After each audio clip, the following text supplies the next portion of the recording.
the inauguration of Ed Angara Event Center and Hotel Building. Today, we open not just a building, but a gateway of growth, tourism, and progress.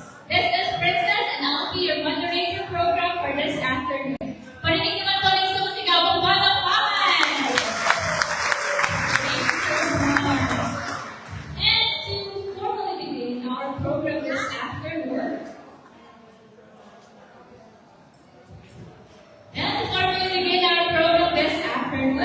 may I invite everyone to please rise for the invocation, to be followed by the singing of the Philippine National Anthem and the National Anthem.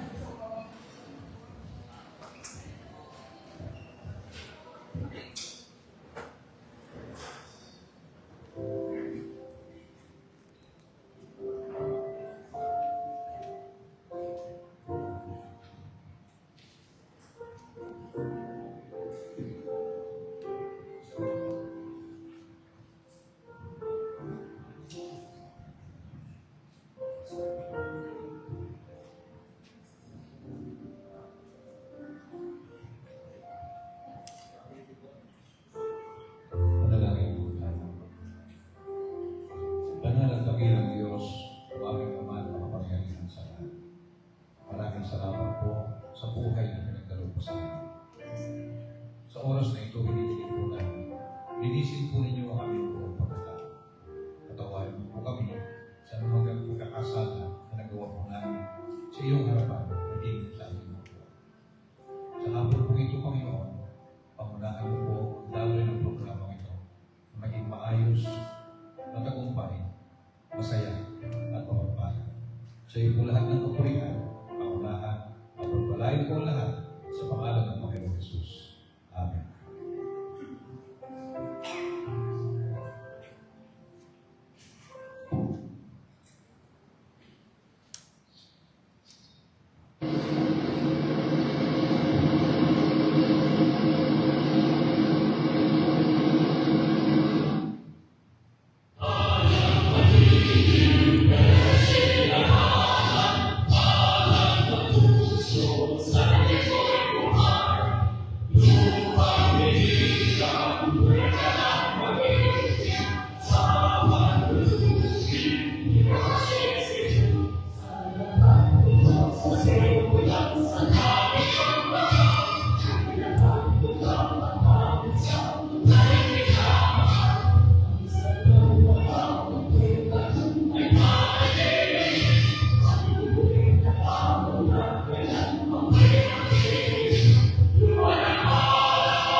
hear from our evergreen and dynamic Municipal Mayor, Honorable Aurora Guzman Taas.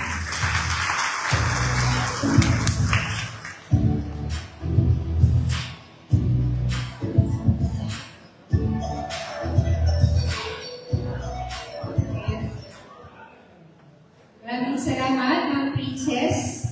Magandang araw po sa inyong lahat.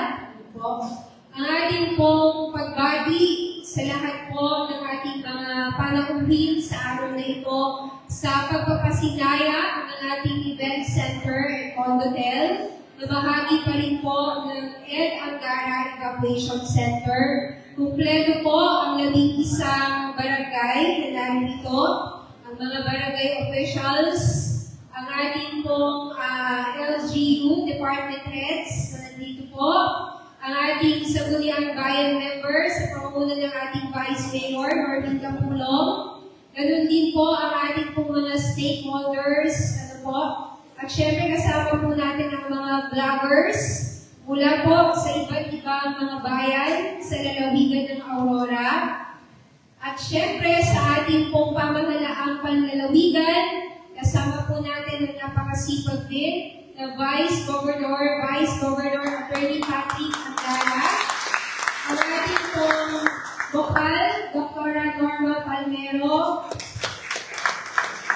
kasama din po ang ating Provincial Tourism Officer, Ma'am Rizan Mendoza, ang ating pong Provincial Administrator, Sherwin Taay.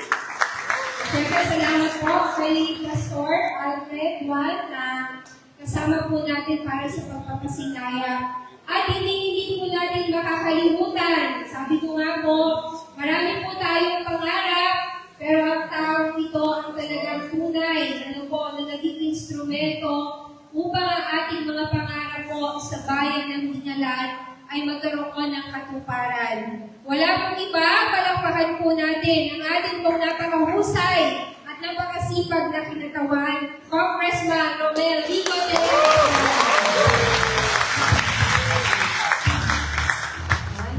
Maraming salamat po ko. Wala po kaming ibang masasabi kung hindi maraming salamat. Sapagkat alam po natin sa kapasidad po ng ating lokal na pamahalaan, ng ating munisipyo, ay hindi po natin maipapagawa ang ganito kagandang pasilidad. Sapagkat napakalaki po ng pondo na kinakailangan. At kung titignan po natin, sabi ko nga po kanina, habang naglalakad-lakad na dito sa lugar, parang wala po tayo sa bayan ng Dingalan. Lalo na po kung makikita na po natin yung ating condotel. Siguro, ang magiging paalaala na lang po sa atin, mga Dingalenyo, na ating pong mahalin at pangalagaan, ang pasilidad po na ito. At syempre, ito po talaga ay tunay na mapapakinabangan ng ating sektor ng turismo. Nasaan po yung ating tourism sector? Palakpakan naman po dyan. Ayan. Ito po ay talagang lubos na makakatulong po sa sektor ng turismo. Siyempre, sa pamumuno ng ating Municipal Tourism Office. Kaya naman po, lubos-lubos ang aming pong pasasalamat. At sana, ingatan po natin ang pasilidad na ito. So, muli po, magandang hapon po, and God bless po sa inyong lahat. Maraming salamat po, Ma'am, for that inspiring and positive message.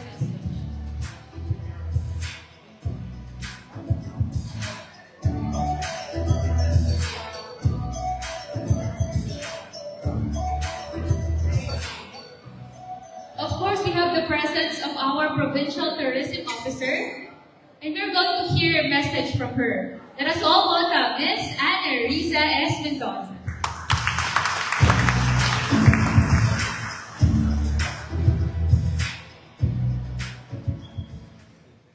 Mabuhay!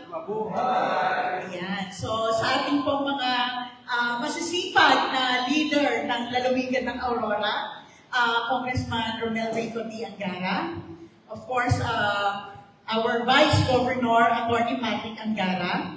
We also have here the representative of our Governor, Isidro Galvan, our Provincial Administrator, Sherwin Taay. Of course, ang napakagandang mayor ng Dingalan, Mayor Aurora Taay. And we have here, nakita ko po kanina si Bukal, Doktora Norma B. Palmero, Adunso. Parang earlier, nandito rin po ang Mayor ng San Luis, si Mayor Ariel De Jesus. Okay po, sa ating pong mga katuwang sa Kaunlaran, ganun din po sa ating Aurora Content Creators, nakatuwang natin naman sa promotion and marketing ng ating lalawigan.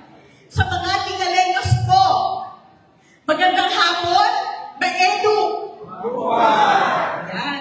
So, ngayong araw tayo po ay naririto sa isang napakahalagang pagtitipon para sa isa na namang itinuturing natin na isang transformative milestone para sa bayan ng Dingalan. Ito pong pagkakatayo po ng Ed Angara Event Center at Condotel or Ed Angara Convention Center ay hindi lang po isang, kung titingnan natin, hindi lang po isang construction project, ano po. It is the cornerstone of our vision for a modern, thriving, and sustainable Dingalan. Ito pong ating event center at Angara Event Center and Condotel ay isinama po natin bilang isa sa mga priority projects po sa ilalim ng Regional Tourism Development Plan dahil nakusap ko po dito si PA Taay at marami pa po siyang nakikita maaari pa pong idagdag sa paligid po nito. So kung kaya binurakan po natin na ito po ay makabilang sa tourism development areas ng Regional Tourism Development Plan. So, para po ito pong bayan po ng Dingalan ay nakikita rin natin bilang isang MICE or tinatawag nating meetings, incentive, conventions, and exhibition hub dito po sa Southern Aurora. So, ano po ang ibig sabihin po nito? So kapag ito po ay naging isa ng MICE hub dito po sa Southern Aurora, so tayo po ay malalagay sa mapa ng Pilipinas bilang isang premier destination para sa mga high-level business events and professional gatherings. So nakikita po natin talagang kumikot na kami kanina talagang high-end, di po ba? So yun. So ano po ang impact nito sa bayan ng Dingalan? So syempre po, economic vitality. Palalakasin po nito ang ekonomiya ng bayan ng Dingalan dahil tayo po dito ang mga magmi-meeting, magko-convention, mag-exhibition, ano po. At syempre po, pagdating po ng tao, mag-recreate po ito ng trabaho. Syempre po, pag maraming dadating na tao, kailangan po ng serbisyo, so magdudulot po ito ng job creation. At pag meron pong job creation, syempre po, dire-diretso po ang infrastructure project na gagawin po dito. Siyempre, kasama po natin si Ko, kasama natin si Vice Go. Ano po, napatuloy po ang kanilang pagsuporta sa ating po mga pangangailangan. So, kung kaya ito pong ating Ed Angara Event Center and Condotel ay hindi lang po ito isang infrastructure project. Ito po ay isang legasiya. Ano po? Legasiya po ito na dapat po natin patuloy na suportahan at kalinganin. So, tungo po sa mas maunlad na bayan ng Dingalan, ang Provincial Tourism Office po ay nagbibigay ng its full commitment na suportahan, i-promote at i-market. Hindi lang po ang ating mga nature getaways dito po sa bayan ng Dingalan, kundi po bilang isang MICE hub dito po sa Southern Aurora. So, kaya naman po, ganun din po ang ating mga partner na content creators, patuloy po natin na i-promote ang bayan ng Dingalan at ang lalawigan ng Aurora. Maraming salamat po at Maedu. Truly a legacy. Thank you so much, Ma'am Kat. Thank you, Ma'am, for your continued commitment and support to the municipality of Dingalan, especially in tourism. And before we proceed to our project overview, allow me to acknowledge all our tourism sectors. Of course, we have here this afternoon our Tour Guide Association. Can we give them a round of applause? Thank you so much, Ma'am. And Tour Guide Association. Of course, we have here the Tourist Boat Association. Good afternoon, po.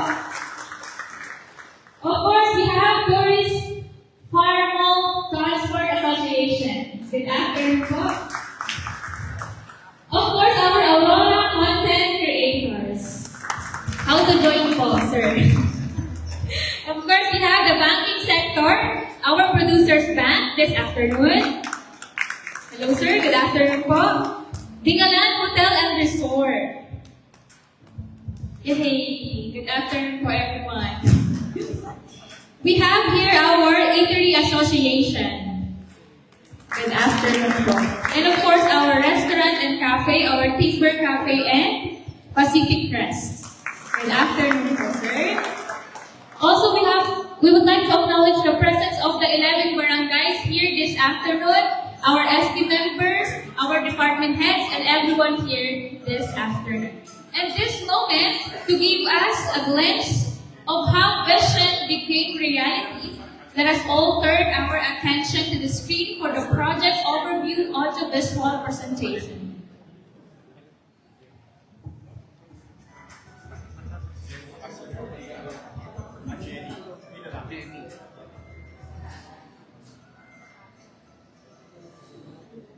Nature's beauty unfolds. Where the mountains embrace the vast Pacific Ocean, a new destination rises in the municipality of Dingalan, Aurora.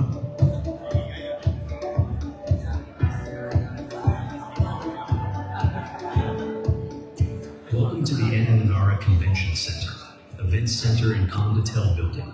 A symbol of progress, thoughtfully designed to bring people together in comfort, elegance, and purpose. Located in Barangay Davao Davila, this landmark development stands on a 4,000 square meter lot, strategically positioned to serve as a hub for gatherings, events, and tourism in Dingalan. With a total project cost of 99 million pesos, this development reflects a strong commitment to enhancing local infrastructure and promoting sustainable tourism growth. The project features a modern two-story event center and Condotel building with a total floor area of 1,440 square meters, carefully designed to provide both functionality and a welcoming atmosphere. The property includes landscape surroundings that enhance the natural beauty of the area, along with spacious parking facilities to ensure convenience and accessibility for all visitors. On the ground floor, guests are welcomed by a fully equipped conference room for meetings and events, a coffee shop offering a warm ambiance, and common comfort rooms designed for convenience. The second floor houses 8 accommodation units, each with a floor area of 50 square meters, complemented by a 15 square meter private balcony, offering comfort, privacy, and breathtaking ocean views. At the rooftop, a dedicated viewing space provides a stunning panoramic experience, where guests can enjoy the scenic beauty of both the ocean and surrounding mountains, capturing the essence of Dingalan. This project was implemented by the Department of Public Works and Highways and constructed by Dalcon Construction, whose expertise and dedication brought this vision into reality. More than just a structure, this is a place for meaningful moments, celebrations, connections, and unforgettable experiences. A new destination, a new experience, and a new pride for the people of Dingalan. Welcome to the Anangara Convention Center, where legacy meets opportunities.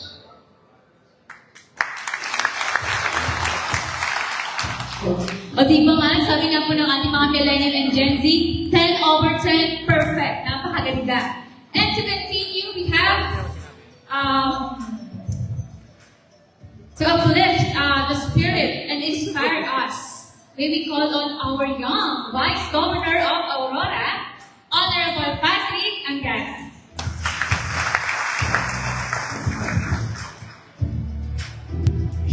Maraming salamat po. Maedu? Mabuhay?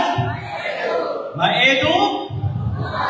Inigising ko lang kayo. Ano po? So isang magandang araw po muli sa ating lahat, sa ating pong kagalang-galang. Talagang iniidolo sa serbisyo publiko, sa ating pong kinagawan sa Kongreso, Congressman Romel Pico de Angara. Sa ating pong ina ng bayan, ang punong bayan po ng bayan ng Dingalan, kay Mayora Aurora Taay. Sa ating pong sangguniang bayan, sa pumuno po ni Vice Mayor Norwin Capulong, kay Tim po sa ating mga kasamahan mula po sa pamalang panlalawigan ng Aurora, kasama po si Ma'am Rizan, kasama po ang ating provincial administrator, ang dati nating punong bayan, Mayor Sherwin Taay, kayo din po ang kasama ko sa Sangguniang Panlalawigan, si Bukal Dr. Norma Palmero, sa mga nagwagwapuhang kapitan, ngiti naman po, para malungkot kayo. Para may ibang sa inyo po lahat nakangiti. Hindi po sa akin eh. Pero ayun po, alam niyo po, balik-tanaw lang po. Ang ating probinsya, ang pangunahing industriya natin ay agrikultura at turismo. At dito po sa dalawang industriyang to, umiikot ang ating ekonomiya na nagbibigay ng trabaho, oportunidad sa bawat isa.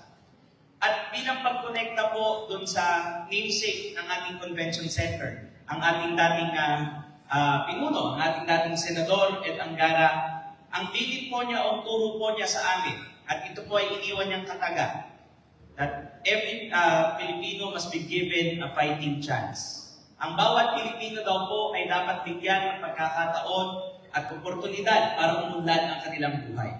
At ito pong ating convention center, ang ating event center, ang Condotel, ay siyang magsisilbing simbolo ng oportunidad para po sa ating bayan, para po sa ating mga kalalawigan, na magkaroon ng panibagong buhay at pag-asa sa pamamagitan po ng trabaho sa sektor ng turismo. Kaya lubos-lubos po ang ating pasasalamat sa ngalan po ng Pamahalaang Panlalawigan, sa ngalan po ng Sangguniang Panlalawigan ng Aurora, sa ating pong mga pinuno, lalo na po sa ating matino, mahusay, may puso, gagayahin ko pong binanggit ni Consel Kim, ang pinakagwapong congressman sa balat ng lupa, ang ating pong kinatawan, Congressman Romel Rico E. Angara. Pinayalag na po sa. Kasi sabi, kailangan daw may ibang magbanggit eh. Pero sa akin naman, di na kailangan banggitin. Kitang-kita naman po, ano. Tanggap ko na po na ako na yung pangalawang pinakagwapong vice governor. Kasi si Kong Romel po naging vice governor. So siya po ang pinakagwapo. Pangalawa na lang po ako. Ano po. Pero kakibat po niyan, katulad po na nabanggit ng ating mayor, nandito na po sa ating kamay yung oportunidad.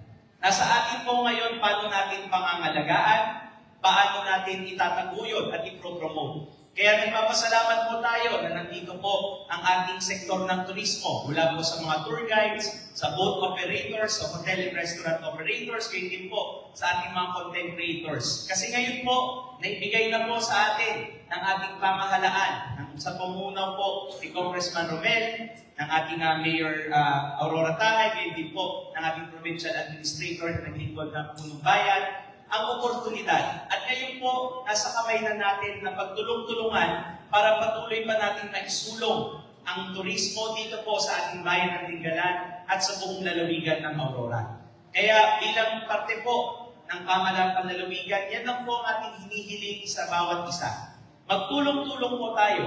I-promote po natin ang turismo. I-promote po natin ang paggamit ng ating convention center, ng ating event center, ng ating Condotel sa mga bisita natin, sa kapwa nating Tinggalenyo o mga taga-Aurora. Iunahin natin tangkilikin yung sariling atin dito. Hindi lamang sa infrastruktura o pasilidad, pati po sa produkto, pati po sa serbisyo. Kasi ang naniniwala po kami ang pangunahing yaman ng ating lalawigan ay hindi lamang ang ating pasilidad, hindi lamang po ang ating kalikasan, pero ang ating pinaka-importanteng yaman bilang isang probinsya ay ang taong bayan na bumubuo dito. Kaya sana po magtulong-tulong tayo at maasahan niyo po ng Pamahalaang Panlalawigan sa pamamagitan po ng Sangguniang Panlalawigan ng Aurora ay sisiguraduhin po namin na ang bawat polisiya, ang bawat resolusyon, ordinansa at pondo ng ating provincial government ay makakatulong sa sektor ng turismo at makakatulong po sa bayan ng Tinggalan. Kaya muli po, isang magandang araw po sa ating lahat. Mabuhay ang bayan ng Tinggalan. Yes, thank you, Attorney Patrick. We couldn't agree more that every Filipino, or we must say, every Tinggalenyo must be given a chance and opportunities. Thank you, Attorney Patrick. And now, this milestone is made possible through strong partnerships and shared vision. Let us hear from our visionary and inspirational Provincial Administrator of Aurora, Mr. Sherwin H. Taan.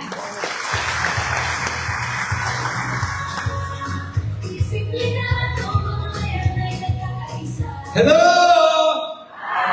Hi! Dati si Atty. Patrick yung bumagal. Parang magising kayo, gising na gising pala kayo. Pero ito kayo sa Mayelo! Mabuhay! Alam nyo kanina, nasa di ka panigian kami. Maraming nangyari. Pero alam nyo, parang tinititigan namin yung tulay, yung kalsada, yung kalikasan niya. Sabi nga ko, ang ganda-ganda ng Bingalan. At alam niyo po yung mga pangarap natin way back 2016 na ang Bingalan ay nanawagan sa isang makatotohanan ng pagbabago. Nag-commit po tayo doon. No? Hindi tayo nangako, Pastor. Sabi ni Pastor, laging nangangako ang mga politiko. Itong mga leader po na nasa harapan natin, lalo digit itong tao ito, hindi nangako. Nanumpa, nagagawin yung mga bagay na sa tingin natin ay imposibleng mangyayari sa bayan ng Bingalan at sa kabuuan sa lalawigan ng Aurora ay nangyari. Tulad na lang sa di kapanigian, alam niyo po, yung tuwa ng mga tao na sa haba ng panahon, pagsuong po sa sama ng panahon, na hindi nila alam kung mabubuhay pa sila pag panahon ng amihan, pero nagkaroon ng katuparan ng kalsada. Pag tayo ay pumupunta ng di kapanigian, dahil pupunta tayo sa pinaka-barangay proper, sumusuot tayo sa malakas na agos ng ilog ng di kapanigian. Halos mga politikong pumupunta doon, para bang laging nakadubog ang kalahati ng katawan pag pupunta sa barangay proper. Pero nagawa ang tulay. Sa pagkakataong ito pong lugar na ito na ating pinasinayaan way back last year, June. Itong Bingalan Convention Center or Ed Angara Convention Center, napakalaki ng tulong para sa ating komunidad. At ngayon, dahil ginusto ng Diyos, sabi nga ng taong ito, mahal ng Diyos ang Bingalan, na kahit napakalaking pondong inilaan, naglagay siya ng pondo, meron pang nailagay na pondo uli. Kaya mas lumaki yung oportunidad na ma-develop ang kabuuan nitong ating kinatatayuan, ang lugar na ating po pinasisinayaan. Sa pagkakataong ito, uulitin ko po, hindi namin pera. Hindi pera ng taong ito o ng kahit sinong opisyal ang mga ginagawang proyekto natin. Binibiin na natin yan. Hindi natin ito pera. Pero, kung ang mga leader ng isang barangay, nagtingin na yung mga kapitan, malapit na. Kung ang mga leader ng barangay, bayan, si Mayor, ito ang Sangguniang Bayan, at lahat na magiging pinuno ay tamad. Tamad. Tamad. At puro interes na lamang sa sarili niya ang kanyang isipin. Ang pera, daan na ating pong buwis, lahat tayo nagbubuwis para gawin ng mga programa at proyekto ng gobyerno ay mananatiling pera. Kung wala pong masisipag na mga leader ang ating pong lalawigan ng ating bayan, ng ating barangay. Kaya sa pagkakataong ito, tulad po ng ginawa ko sa di kapanigian, hindi ko sapat yung pasasalamat lang.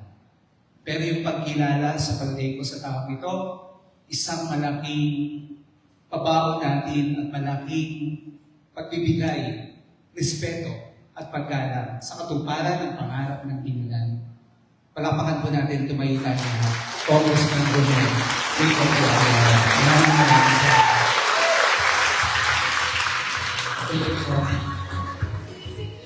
Alami ko, magsasalita na siya. Hindi pa po po, entrada pa lang po.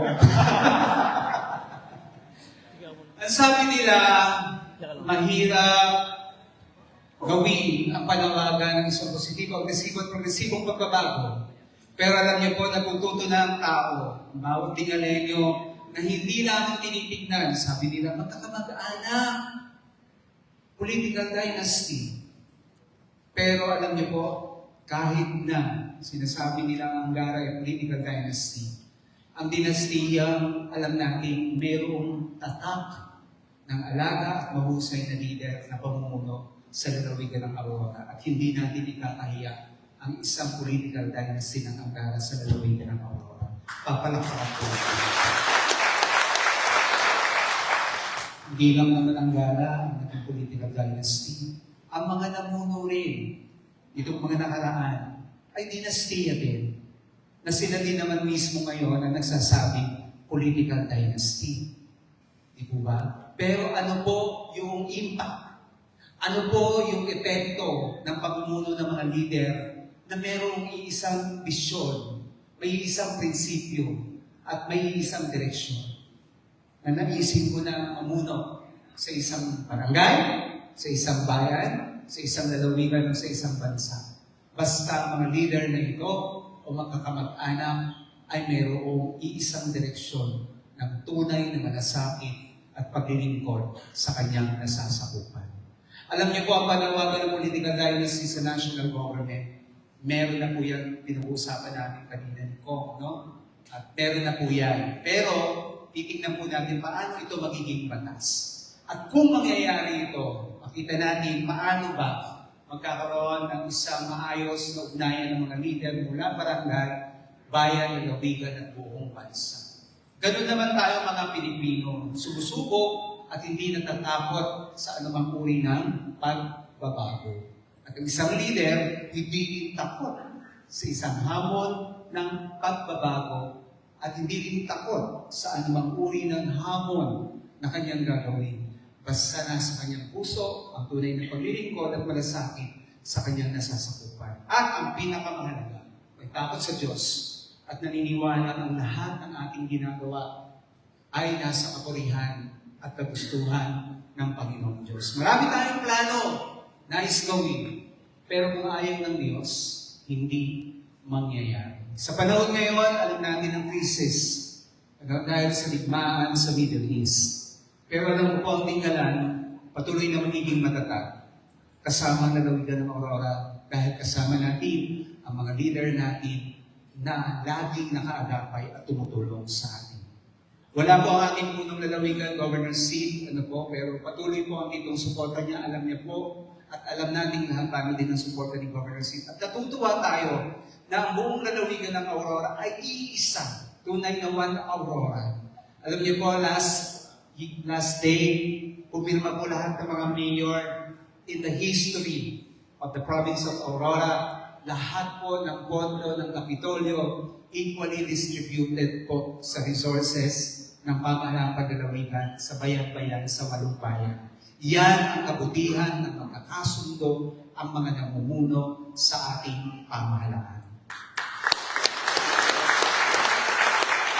Kaya po sa huli, ang ating po mga tour guide, lahat po ng mga sektor na nandito, both ating po mga karinderya, lahat ng business sector, resort owners, at lahat ng ating mga barangay officials, mga department heads po, ayan, na nandito, at iba pang mga kasama natin. Patuloy po tayong magsumikap, patuloy tayong mangarap. Kasama natin ang Provincial Tourism Office, si Ate Rizan, na sinabi ko sa niya, Rizan, tulungan po natin, ibinigay na ni Congressman itong pasilidad. Sana maliit natin itong pasilidad na ito, hindi lamang sa Aurora, hindi lamang sa Region 3, kundi sa buong Pilipinas at maging sa buong mundo. Sapagkat iyon ang tunay na gustong mangyari ng mga leader ng ating lalawigan. Hindi lang po tayo magbibigay ng tulong panandalian, pero itong ginagawa po nating Congressman, pang-matagalang pagtulong upang tulungan din natin ating sarili magsumikap na maging bahagi para sa araw-araw nating pangangailangan bilang isang individual.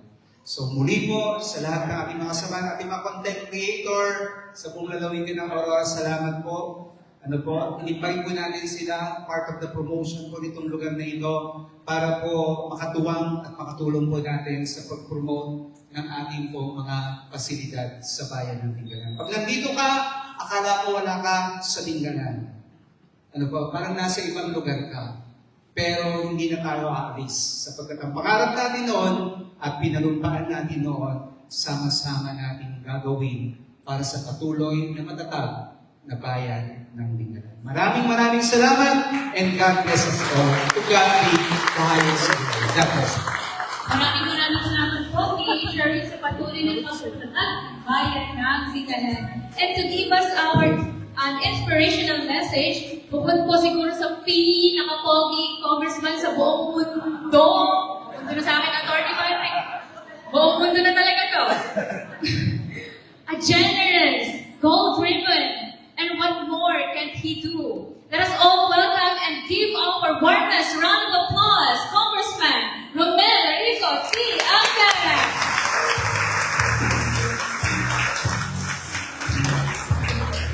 Maraming salamat po. Pupuna po tayo. Ayan. Pasensya na kanina. Nung binati ako ni PA Sherwin, akala ko ginawa na naman yung ginawa niya kanina sa Dikapanikian. Na siya nung pagkatawag niya sa akin, ay ako nang magsasalita. Nawawali mo ako ng PA. At bago ako mag-umpisa, aking mga kababayan dito po sa bayan ng Dingalan. Alam mo, while I was sitting, alam mo, tama yung sabi ni PA kanina. Medyo puyat po kasi ako galing ang bayan ng Balera. And I have to go back later on kasi may schedule po ako. Pero kung pinagpasan mo ang lalawigan ng Aurora, in this case, Dingalan in particular. Pag nakita mo ang Dingalan, tinanong ko nga si Mayor Awi, Mayor, ano bang class ng municipality ng Dingalan? Sabi niya second. Sinabi niya second, that sinks in. Because naalala ko pa po, nung in-inaugurate po natin itong Etangara Convention Center, my specific statement verbatim was, o ibig sabihin, eksaktong sinabi ko ay, siguro po ito po yung pinakamagandang convention center sa Region 3. That was then. Now let me rephrase that. After all the additional things we have done, after the fantastic view, sabi ko nga, truly a world class, I would like to rephrase what I said. In a category na kung saan, siguro yung mga pribadong convention centers, yes, but I would say, arguably, I think this is the best convention center managed by the government in the whole world, in the Philippines. Ibig sabihin, kaya ako nabanggit yung mga kababayan. Bakit? Nung pagkakain namin nila PA, may oras pa. Si Mayor Ariel De Jesus na dito kanina. Kasi nga binuksan natin yung bridge ng Dikapanikian, which connects Dingalan and San Luis. Nararamdaman ko na yung kanyang, I hate to say it, yung inggit. So habang ako yung nag-restroom, dahil sabi ko may 30 minutos pa, 1:30 pa naman, narinig ko yung boses ni PA, narinig ko rin yung boses ni Mayor Ariel, dumiretso na pala doon sa pupuntahan natin mamaya. So ako naman, dali-dali ako sumunod, nilalabas sa likod nila ako, nagulat sila na doon ako sa likod. Pero ako'y na-amazed din. Why? Hindi ko rin nakalain na ganun maganda yung palalabasan, honestly. And the finishings, how it was done, but most importantly, kasi nga, you have to understand, Baler and Dingalan Convention Centers are totally different. Pinlano po natin talaga yun na magkaiba talaga. Why? Because Baler, yung landscape niya is palayan, and sa likod ang backdrop niya is bundok. Dito, sa Dingalan, nagkakapilang kami noon, mayor mo si PA noon, kasama ko si Kuya Boy, Vice Mayor si Boy Galvez noon. Nagkakabilang kami, pauwi na sana ako. I was going back to Baler. Then binanggit lang sa akin ni PA, Vice Mayor Boy noon, that, alam mo kung may lupa ang Dingalan. Akala ko nagbibiro. Saan? Sabi nila, doon sa tuktok. So, labas-pasok lang. Because I thought they were kidding. O ibig sabihin, akala ko nagbibiro lang sila. Okay, mamaya-maya, nung hindi ako mimik, hindi, totoo kong meron kami. Okay, seryoso pala kayo. Kasi nabalitaan nila na during that time, ay ginagawa na yung convention center sa Baler. Kasi Baler, nililip, one, pag nilagyan mo po kasi ang bayan ng Baler ng convention center, it will cater to the Central Aurora. Meaning, Baler, San Luis, Dipakulaw, and even Maria Aurora. Ngayon, kumikita na po ang munisipyo ng Baler. Ngayon, eventually, tingin ko, ang Dingalan, kikita na rin. Kaya nga lang, ang mayor po ng bayan ng Baler ay kuya ko, si Mayor Red Angara. Nung nakikita-kita niya yung mga video ng Dingalan, sabi niya sa akin, Brad, parang mas maganda yung Dingalan. Pero, sabi ko nga, it was meant to be really different. Kasi ito, para ipakita yung coastal at scenic view ng Dingalan Aurora, we are a coastal province, at sa bayan ng Baler, doon mismo sa sentro. Kaya kanina, magbabalik ako kay Mayor Ariel De Jesus, Kapo, ang San Luis, sobra-sobra na kayo sa dagat. Pag nilagyan ko kayo ng convention center, makikipag-competition na kayo sa bayan ng Baler, which is not my view or perspective. Kinakailangan, pag umuulad ang lalawigan ng Aurora, it has to be carefully planned and managed properly. Pag nilagyan mo lahat ng bayan ng convention center, walang mangyayari dyan. Diba? So, kinakailangan dahan-dahan. Kaya sabi ko kay Mayor Ariel, nagpakita ka lang siya sa akin ng picture, meron daw siyang lupa. Sabi ko, unahin muna natin yung palengke mo bago tayo maglagay ng convention center. Pero para hindi naman siya umuwi ng luhaan, sabi ko, ganito na lang.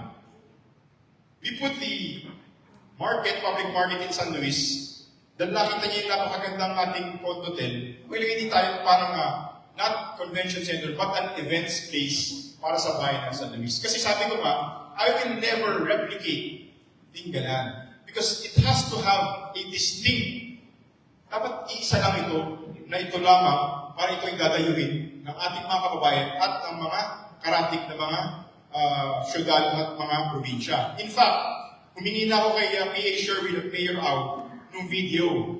Kasi kahit ako, gaya ng Aurora content creators, I would spread it doon sa mga congressmen, mayors, governors, sinasabi ko na sa kanila. And sa karaan natin, iisa-isay ko na sa kanila. Sila kasi nagpunta na ng Baler, nag-seminars na doon. Sasabihin ko naman sa kanila, subukan nyo naman dito sa napakagandang convention center, dito sa bayan ng Tinggalan, para matulungan natin yung ating mga kababayan dito sa Mindanao Bayan. And, alam mo, sometimes, ang buhay medyo minsan nakakatuwa. Minsan, pag yung ikaw ay nagkakape lamang, lalabas. Sabi pa ni PA, okay, lagyan mo na naman kalahati.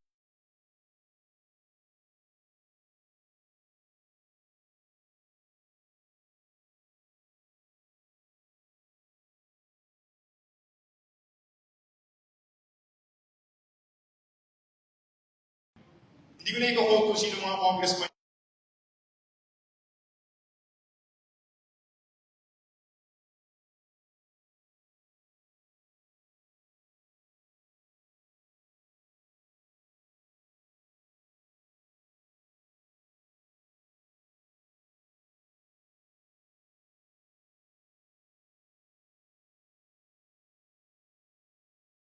Yun ng ating mga probinsya. Meaning, the reason na ginagawa natin ito, hindi lang porket maganda yan. One, for us to be able to create jobs sa ating mamamayan. Alam mo, sa lalawigan ng Aurora, on my 7th year, ang grand plan ko po, after 9 years of my, actually plan ko 10-year development plan. Ang problema, 9 years na ako pwedeng mo po bilang congressman. But nevertheless, I think, yung aking plano ay matatapos ko hanggang 2028 bago ako mababilang yung pinagawa. If you go around in all 8 towns, by next year po, lahat ng halos ng kalsada sa lalawigan ng Aurora Barangay Road, simentado na yan. Lahat ng barangays may covered court. Lahat ng schools na public will have covered courts as well. Tulay, tatapusin natin lahat yan. Yung Baler, San Luis, Tinggalan Road, tatapusin din natin yan.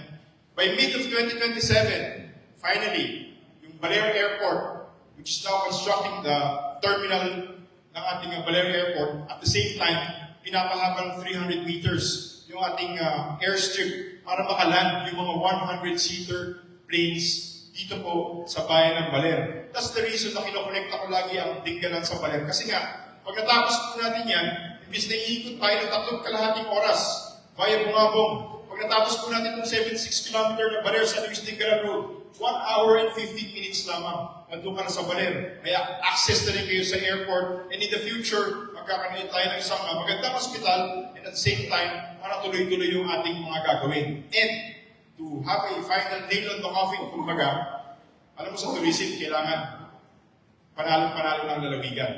What do I mean? Pag sinabi kong panalo-panalo ng lalawigan ng Aurora, bihirang-bihirang probinsya na mayroong kagandang natural resources katulad natin. But in tourism, you also have to add man-made destinations. Ibig sabihin, kagaya ng ating convention centers. Pagkatapos po natin yung airport natin, ang huling susubukan kong gawin na makakatulong ng malaki na pagpunta ng mga ating mga kapwa Pilipino or foreigners for that matter sa ating lalawigan is to have at least a 9-holer golf course dito po sa bayan ng Baler. Kaya Mayor, kung ako sa iyo, sa gaganda ng mga bundok mo at ng mga lupain mo dito, o naglagay ka dito ng golf course ng kahit 9 holes lang, sigurado ko, dadayuin ka ng mga turista dito sa bayan ng Tinggalan para ito ay magawa po natin. Pero sabi ko nga, we shall see kung ito ay progress po natin, pero gagawin po natin yan para sa ating mga kababayan. Sa aking mga Aurora content creators, alam mo, birang-bira ako mag-Facebook eh. Pero pag nag-open ako, pagka-post ko kasi, marami na ako masyadong kausap. Pero ang lagi nagpapap up sa akin ng mga videos ay yung mga ginagawa po ninyo, at ako po ay taos-puso nagpapasalamat sa inyo sapagkat kayo ay nagpo-promote ng lalawigan ng Aurora dito sa ating lalawigan. And to take care of government workers, alam po ninyo, lagi po iniisip na napakabilis lang talaga ng panahon. I still remember when I took oath as congressman, and that was 7 years ago. Ngayon, meron pa po tayong 2 taon, but then again, marami pa tayong kailangan gawin. Sa mga kapitan, huwag kayong mag-alala, kahit may mga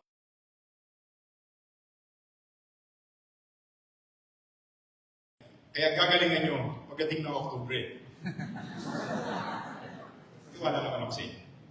Sa aking mga kay Mayor Aurora Taay, kay P.A. Sherwin, kay Vice Gov. Patrick Angara, kay Vice Mayor Norwin Capulong at buong Sangguniang Bayan, members.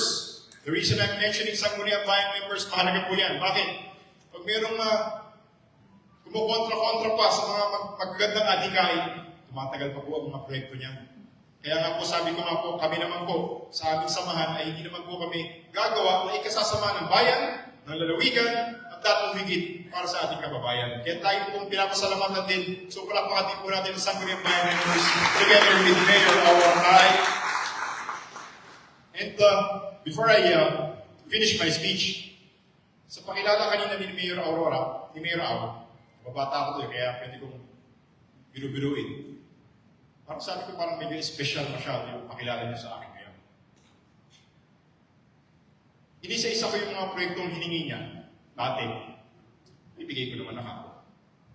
Palagay ko ako, sa mga susunod na panahon, baka may hihingin pa si Mayor.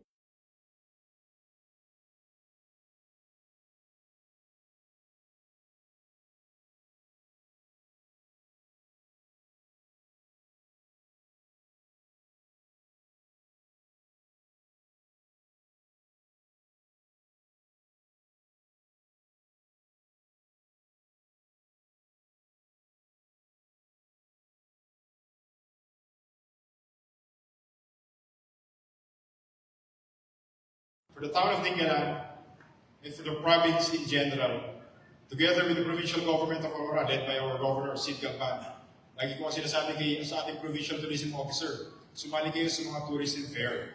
Because marketing is one of the best tools for us to be able na puntahan tayo ng ating mga kalalawigan. I did a recent survey, just to wrap it up.